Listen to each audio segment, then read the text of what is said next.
Hello बच्चों, कैसे हैं आप लोग। आई होप सब अच्छे होंगे। चलिए स्टार्ट करते हैं आज का टॉपिक। आज हम स्टार्ट करेंगे नया चैप्टर जो है इलेक्ट्रोमैग्नेटिक इंडक्शन, जो आपके सिलेबस में चैप्टर नंबर 7 है। क्या होता है इलेक्ट्रोमैग्नेटिक इंडक्शन? अब तक जो हमने पढ़ा है, अब तक हमने एक इलेक्ट्रिक करंट कैरिंग वायर से क्या प्रोड्यूस किया था? करंट कैरिंग वायर से हमने एक मैग्नेटिक फील्ड को प्रोड्यूस किया था। इस चैप्टर में हम देखेंगे कि जब भी हम मैग्नेटिक फील्ड को टाइम के साथ वेरी करते हैं किसी लूप के थ्रू या किसी कॉइल के थ्रू, तो उस कॉइल के ऊपर एक करंट इंड्यूस होता है ना। इसी प्रोसेस को क्या बोलते हैं हम? Electromagnetic induction. उसकी बात करने से पहले हम बात करते हैं मैग्नेटिक फ्लक्स की। क्या होता है मैग्नेटिक फ्लक्स? ठीक है, तो स्टार्ट करते हैं मैग्नेटिक फ्लक्स।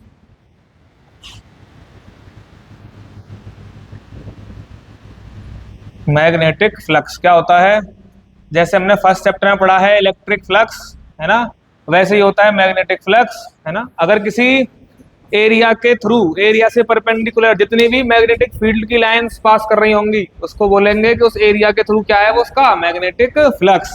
ठीक है, तो जो मैग्नेटिक फ्लक्स होता है वो डिपेंड करता है मैग्नेटिक फील्ड पर, ठीक है, डिपेंड करता है एरिया पर, और डिपेंड करता है इन एरिया वेक्टर और मैग्नेटिक फील्ड वेक्टर के एंगल पर, जो कि होता है कॉस थीटा। थीटा क्या है? Theta is the angle between magnetic field vector and area vector. अगर इन तीनों बातों को हम मिला दें, ये फाई एम होगा, ई नहीं होगा। फाई ई होता है इलेक्ट्रिक फ्लक्स के लिए, फाई एम होता है मैग्नेटिक फ्लक्स के लिए। ठीक है, अगर हम तीनों बातों को मिला दें तो हमें एक फॉर्मूला मिल जाएगा, जो कि हमारे पास आएगा phi M equals to B A cos theta. और थीटा क्या होता है? Angle between area vector and magnetic field vector. ठीक है, क्योंकि मैग्नेटिक फील्ड और एरिया वेक्टर दोनों कैसी क्वांटिटी हैं? दोनों वेक्टर क्वांटिटी हैं, तो हम लिख सकते हैं इसे बी डॉट ए। ठीक, इसका मतलब क्या है समझते हैं। सपोज हमारे पास ये कोई मैग्नेटिक फील्ड है यूनिफॉर्म, ठीक है, कोई एरिया है, कोई प्लेन है जो इस मैग्नेटिक फील्ड से कोई एंगल थीटा, ये इसका एरिया वेक्टर है ना, क्या एंगल बना रहा है? थीटा एंगल बना रहा है। कितना एंगल बना रहा है? थीटा एंगल बना रहा है। और एरिया वेक्टर क्या है? प्लेन के परपेंडिकुलर। थीटा क्या है? Angle between magnetic field and area vector. तो इस एरिया वेक्टर के दो कंपोनेंट होंगे, एक होगा ए कॉस थीटा और एक होगा ए साइन थीटा। ठीक है, तो जो फ्लक्स होगा हमारे पास वो क्या होगा? वो होगा इस ये जो अपना प्लेन एस के जो परपेंडिकुलर है ना जा रहा है वेक्टर, जैसे कि ये है फाई एम बराबर बी ए कॉस थीटा। ठीक है, तो ये होता है फाई बराबर बी ए कॉस थीटा। ठीक है, इसकी जो ऐसा यूनिट होती है वो होती है वेबर। इसको दिखाते हैं हम डब्ल्यू बी से। ठीक है, 1 वेबर इक्वल्स टू होता है 1 tesla into meter square. Magnetic field की जो यूनिट है वो क्या होती है? टेस्ला। एरिया की यूनिट क्या होती है? Meter square. ठीक है, तो ये होता है टेस्ला मीटर स्क्वायर। ठीक है, तो ये है मैग्नेटिक फ्लक्स। अब बात करते हैं हम इलेक्ट्रोमैग्नेटिक इंडक्शन की।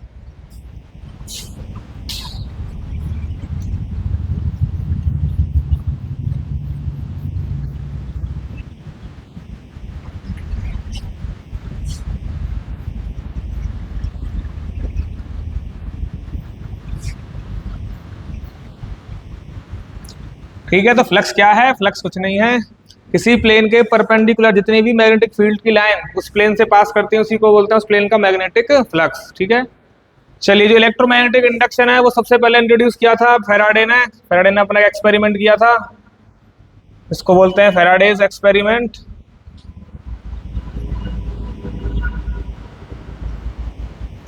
क्या है फेराडेज एक्सपेरिमेंट? इनने क्या किया? एक कॉइल पकड़ी, ठीक है, इसके पास एक मैग्नेट रखी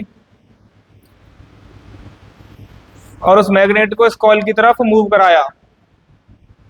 ठीक है, जब ये मैग्नेट इस कॉइल की तरफ मूव करेगी तो क्या होगा? इस कॉइल के थ्रू पास होने वाला मैग्नेटिक फ्लक्स या मैग्नेटिक फील्ड टाइम के साथ में इंक्रीज करेगा, जिससे इसके ऊपर एक करंट या एक इंड्यूस ईएमएफ हो जाती है। ठीक है, फिर उन्होंने क्या किया? यही कॉइल रखी और यही मैग्नेट पकड़ी और इस मैग्नेट को बार कैसा कर दिया, स्टेशनरी। कैसा कर दिया, स्टेशनरी, मतलब इसकी कोई भी मूवमेंट नहीं कराई।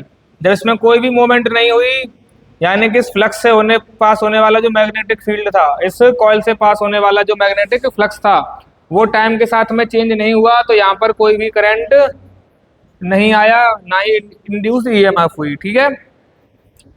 नेक्स्ट एक्सपेरिमेंट में इनने क्या किया, इनने इस मैग्नेट को बैकवर्ड मूव करा दिया।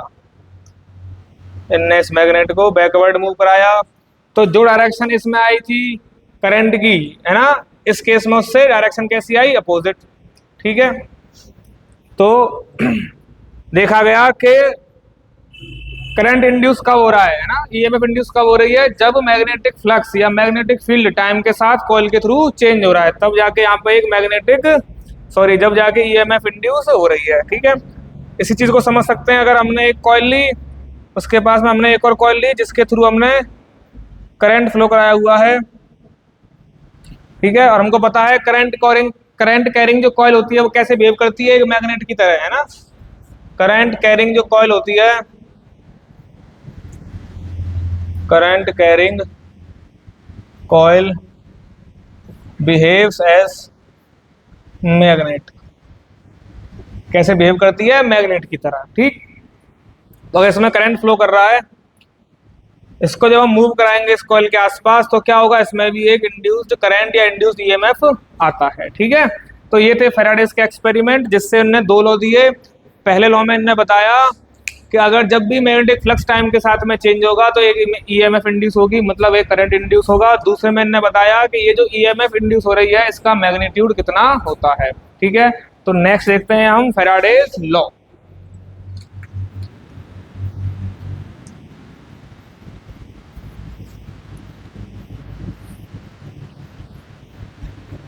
ठीक है। अब बात करेंगे हम फैराडेज लॉ की, उसके बाद बात करेंगे हम लेंज लॉ की। ठीक है। लेंज लॉ जो है वो बताता है डायरेक्शन, जो इंड्यूस ईएमएफ हुआ है उसकी डायरेक्शन को कौन बताता है, लेंज लॉ। ठीक है। तो बात करते हैं अब पहले फैराडेज लॉ की।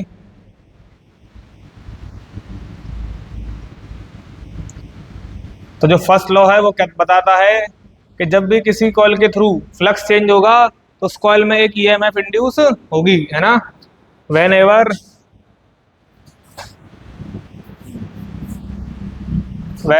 there is a change in flux linked with a coil, an EMF will induce in that coil। ठीक है। पहले लॉ में क्या बताया उन्होंने कि जब भी किसी कॉइल के थ्रू फ्लक्स चेंज होगा टाइम के साथ, तो उस कॉइल के अंदर एक ईएमएफ इंड्यूस करेगा। ठीक है। सेकंड लॉ में इन्होंने बताया कि ये जो ईएमएफ इंड्यूस्ड हुआ है उसकी मैग्नीट्यूड कितना होगा, तो magnitude of induced EMF will be equal to D phi over dt, है ना। डी फाई ओवर dt क्या है, rate of change of flux with respect to time. ये क्या है, ये है rate of change of flux with respect to time. Time के साथ जितना भी फ्लक्स चेंज हो रहा है वही क्या होगा, उसका ईएमएफ होगा। ठीक है। अब ये ईएमएफ का मैग्नीट्यूड तो मिल गया हमको, अब क्या चाहिए ईएमएफ की, हमको चाहिए डायरेक्शन। तो डायरेक्शन को बताने के लिए आए लेंज भाई साहब, है ना। तो उन्होंने दिया अपना लॉ जिसको बोलते हैं लेंज लॉ, और ये लेंज लॉ से डायरेक्ट क्वेश्चन पूछे जाते हैं बोर्ड के अंदर 1 मार्क्स 2 मार्क्स में। ठीक है। ये क्या कहते हैं कि जिस रीजन से, जिस कॉज से, है ना, ईएमएफ इंड्यूस हुई है वो उसी का क्या करेगी, अपोज करेगी, है ना। तो induced EMF will oppose the cause by which it produces. ठीक है। जिस कॉज से ईएमएफ इंड्यूस हुई है ये उसी कॉज का क्या करेगा, अपोज करेगा। कौन, ईएमएफ, जो इंड्यूस्ड ईएमएफ है ना। इसका मतलब चलो समझते हैं एग्जांपल के लेके। पहले लिख लेते हैं induced EMF will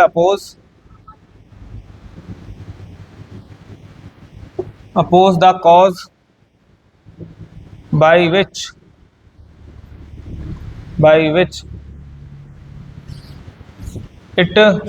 it produced। जिस कॉज से ये प्रोड्यूस हुआ है इंड्यूस्ड ईएमएफ, ये उसी को क्या करेगा, उसी का अपोज करेगा। ठीक है। एक एग्जांपल लेके समझते हैं अपन। ये कॉइल है ना, कैसे रखी हुई है, ये जो डॉटेड है ये अंदर है बोर्ड के, और ये जो कंटिन्यूस लाइन है ये बाहर है, ठीक है। एक मैग्नेट पकड़ी हमने और इस मैग्नेट को इस साइड में मूव कराया, तो क्या होगा, टाइम के साथ क्या हो रहा है, इसका मैग्नेटिक मैग्नेटिक मैग्नेटिक फील्ड या magnetic flux through coil increase कर रहा है। क्या कर रहा है, टाइम के साथ इसका मैग्नेटिक फ्लक्स थ्रू कॉइल क्या कर रहा है, इंक्रीज कर रहा है, मतलब चेंज हो रहा है। अगर मैग्नेटिक फ्लक्स इंक्रीज हो रहा है, इसका मतलब इसमें जो ईएमएफ या करंट इंड्यूस होगा वो क्या करेगा, इस मैग्नेटिक फ्लक्स का अपोज करेगा। अब ये जो इंड्यूस करंट है ये due to increase in magnetic field हो रहा है ना, तो ये क्या करेगा, इस मैग्नेटिक फील्ड को घटाना चाहेगा। तो इसमें जो करंट आएगा वो ऐसा आएगा कि इससे जो मैग्नेटिक फील्ड निकले उस करंट से जो मैग्नेटिक फील्ड निकले ये इस मैग्नेटिक फील्ड कैसा हो, अपोजिट हो, ठीक है। अगर इस पर लगाएं डायरेक्शन का लॉ फील्ड वाला मैग्नेटिक फील्ड वाला, तो क्या होगा, देखो जिस डायरेक्शन में कैसे आ रहा है मैग्नेटिक फील्ड हमारा, ऐसे आ रहा है, ऐसे है ना, इधर से आ रहा है, इधर से निकल रहा है, इधर से एंटर कर रहा है, इधर से निकल रहा है, तो करंट कैसे आ रहा होगा, डाउनवर्ड। करंट कैसे आ रहा होगा, डाउनवर्ड, है ना। ये है लेंज लॉ, जिस कॉज से जिस रीजन से मैं ये ईएमएफ इंड्यूस हुआ है वो इसका क्या करेगा, अपोज करेगा। यहाँ पे ये ईएमएफ इंड्यूस हुआ है बाय इंक्रीजिंग मैग्नेटिक फ्लक्स, तो ये जो करंट ये क्या करेगा, इसको डिक्रीज करेगा। क्या करेगा, इसको डिक्रीज करेगा, है ना। देखो राइट हैंड थंब रूल लगाएं तो जो डायरेक्शन है करंट की उसको थंब लें, तो मैग्नेटिक फील्ड कैसे बनना होगा, ऐसे करके, है ना, इस डायरेक्शन में। तो ये होगी डायरेक्शन ऑफ करंट, ठीक है। इसका मतलब ये नहीं है कि जो डायरेक्शन मैग्नेटिक फील्ड की है उससे अपोजिट डायरेक्शन में मैग्नेटिक फील्ड आना चाहिए इस कॉइल के अंदर, ठीक है। ऐसा कुछ नहीं है, हमको सिर्फ देखना है कि किस रीजन से, किस कॉज से ये यहाँ पे करंट इंड्यूस हो रहा है, उसका ही हमको क्या करना है, अपोज, ठीक है। अगर मैं सेम कॉइल बनाऊं और अब की बार डायरेक्शन ऑफ मैग्नेटिक फील्ड को चेंज कर दूं, डायरेक्शन ऑफ मैग्नेटिक फील्ड नहीं, कॉज ऑफ मैग्नेटिक फील्ड, जो फ्लक्स बढ़ रहा है अब की बार हम फ्लक्स को क्या कर रहे हैं, डिक्रीज कर दे रहे हैं। यहाँ पे फ्लक्स इंक्रीज कर रहा है, यहाँ पे फ्लक्स क्या कर रहा है, डिक्रीज कर रहा है। तो इसमें जो करंट या ईएमएफ इंड्यूस होगी वो क्या करेगी, इसको अपोज करेगी। ये घटने की वजह से इसमें इंड्यूस हो रही है, तो ये क्या करेगी, इसको बढ़ाएगी। घटने का अपोज क्या होगा, बढ़ाना। अब बढ़ेगा कैसे, जब यहाँ जो मैग्नेटिक फील्ड बने वो इसी डायरेक्शन में बने, है ना, इस कॉइल के अंदर जो मैग्नेटिक फील्ड बने वो इसी डायरेक्शन में बने, तभी तो बढ़ेगा, है ना। अगर इस डायरेक्शन में मैग्नेटिक फील्ड बनता है तो करंट को कैसा होना पड़ेगा, ऐसे ऊपर की तरफ, ठीक है। तो इसमें जो करंट बनेगा वो बनेगा ऐसे, ठीक है। तो देखो दोनों बिल्कुल सेम है देखने में, बस इसमें रीजन चेंज हो गया। इसमें रीजन था क्या, मैग्नेटिक फ्लक्स का बढ़ना, इसमें रीजन है मैग्नेटिक फ्लक्स का घटना। तो यहाँ पे डायरेक्शन ऑफ करंट दोनों की चेंज आएगी, ठीक है। तो ये होता है लेंज लॉ और ये होता है फैराडेज लॉ। अगर दोनों को कंबाइन कर दें तो हमें एक इक्वेशन मिलती है, इसको लिखते हैं हम E equals to minus d phi over d t. यहाँ जो माइनस साइन आया है वो सिर्फ डायरेक्शन के लिए आया है, ठीक है। अगर n नंबर ऑफ कॉइल्स हैं, n number of turns in coil हैं, है ना, तो ये फॉर्मूला बन जाएगा E equals to minus n d phi over d t, ठीक है।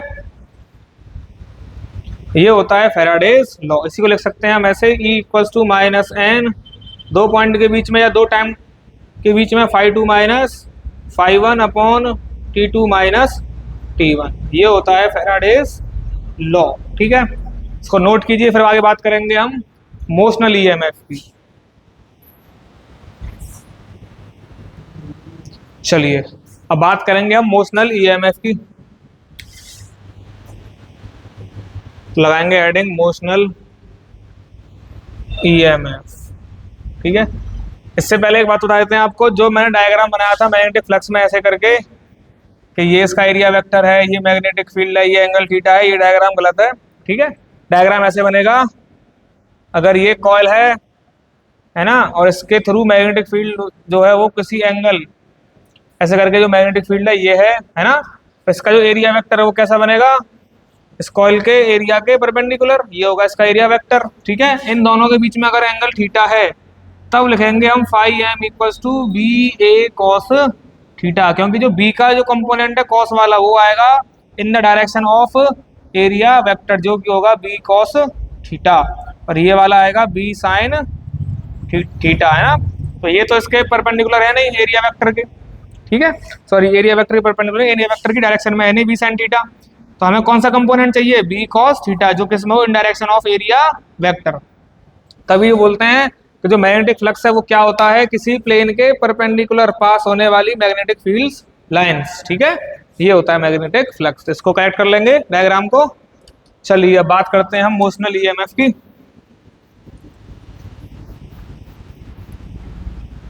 क्या है मोशनल ईएमएफ, अगर किसी कंडक्टर के मोशन से ईएमएफ इंड्यूस हो रही है ना, किसी कंडक्टर के मोशन से ईएमएफ इंड्यूस हो रही है तो उसको बोलते हैं मोशनल ईएमएफ। हमने अपने पास एक यू शेप्ड की रेल ली, रेल का मतलब जिस पे एक रॉड को हम स्लाइड कर सकें, है ना, एक ऐसा अरेंजमेंट जिसके ऊपर हम एक रॉड को क्या कर सकें, स्लाइड करवा सकें, उसको बोलते हैं रेल, ठीक है।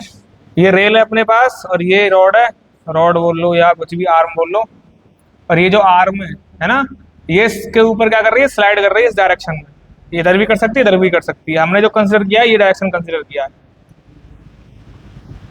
ठीक। ये इस डायरेक्शन में स्लाइड कर रही है विद वेलोसिटी v।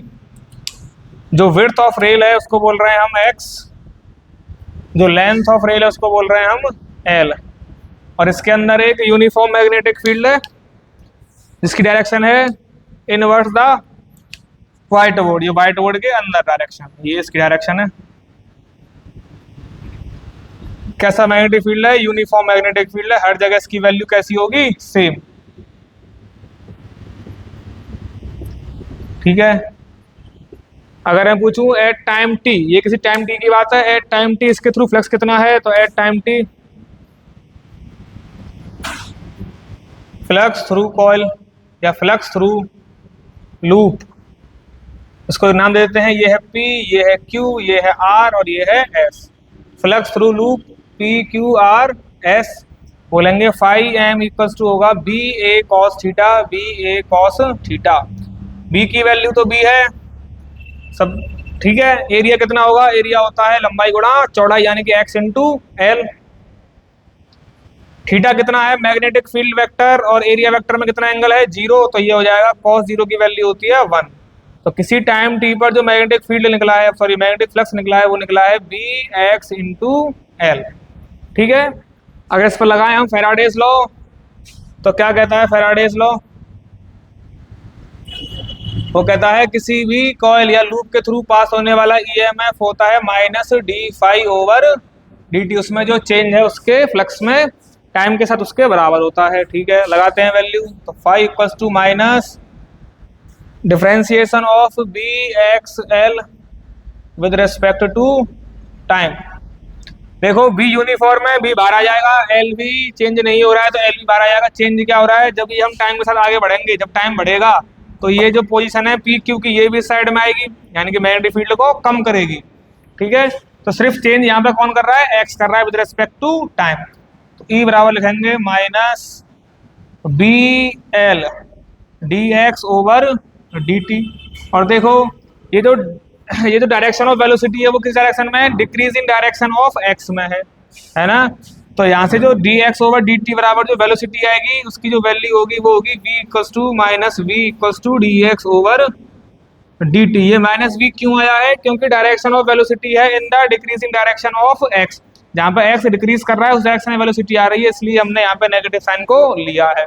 इसकी वैल्यू को यहाँ पुट करेंगे तो ये आ जाएगा प्लस बी एल वी। ये होता है induced EMF in, sorry induced motional EMF. ये क्या है, इंड्यूस्ड मोशनल ईएमएफ।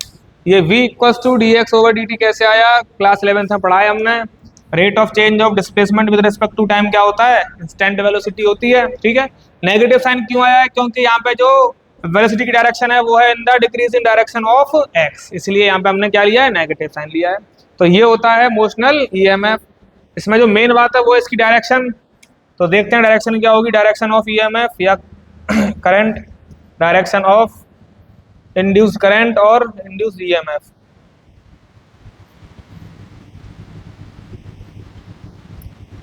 तो डायरेक्शन निकालने के लिए अपने को लगाना पड़ेगा क्या, लेंस लॉ, जो क्या कहता है जिस रीजन से ये इंड्यूस हो रहा है उसी का क्या करेगा, ये अपोज करेगा। यहाँ जो इंड्यूस ईएमएफ या करंट आ रहा है वो due to decrease in magnetic field की वजह से आ रहा है, क्योंकि जब ये आर्म इस साइड में आएगी तो मैग्नेटिक फील्ड लगातार घटेगा विद रिस्पेक्ट टू टाइम। तो इसमें जो करंट इंड्यूस हुआ होगा वो कैसे हुआ होगा कि वो इसको अपोज करे। घटने का अपोज क्या होगा, इसका बढ़ना। अब बढ़ेगा कैसे, जब जो करंट आ रहा है इस लूप के अंदर उसकी डायरेक्शन ऐसी होनी चाहिए कि उससे जो मैग्नेटिक फील्ड बने वो भी इसी डायरेक्शन में आए।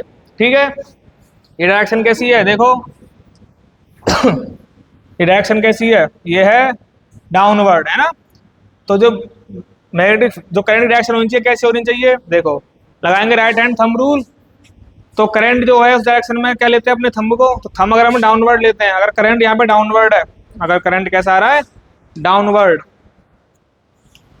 जो करंट की डायरेक्शन है वो P2Q आ रही है आई, तो देखो मैग्नेटिक फील्ड कैसा आएगा, अगर करंट डाउनवर्ड आता है तो मैग्नेटिक फील्ड जो बन रहा है वो कैसा बन रहा है, इनवर्स। यानी कि अगर इनवर्स मैग्नेटिक फील्ड बनेगा तो जो मैग्नेटिक फील्ड डिक्रीज कर रहा है वो उसको इंक्रीज कराएगा। यानी कि जो डायरेक्शन होनी चाहिए वो कैसी होनी चाहिए, PQRS, है ना। कैसी होनी चाहिए डायरेक्शन ऑफ करंट, PQRSP। इस प्रकार से इसमें करंट को फ्लो करना पड़ेगा। ये कौन सा करंट है, इंड्यूस्ड करंट है, किसकी वजह से हुआ है, चेंज इन मैग्नेटिक फील्ड। और हम जानते हैं कि जहां से करंट निकलता है वो होता है हायर पोटेंशियल, और जहां पे करंट घुसता है वो होता है लोअर पोटेंशियल। यानी कि देखो यहाँ से जो करंट निकल रहा है वो Q से निकल रहा है और एंटर कर रहा है P के अंदर, तो जो Q है वो होगा एट हायर पोटेंशियल,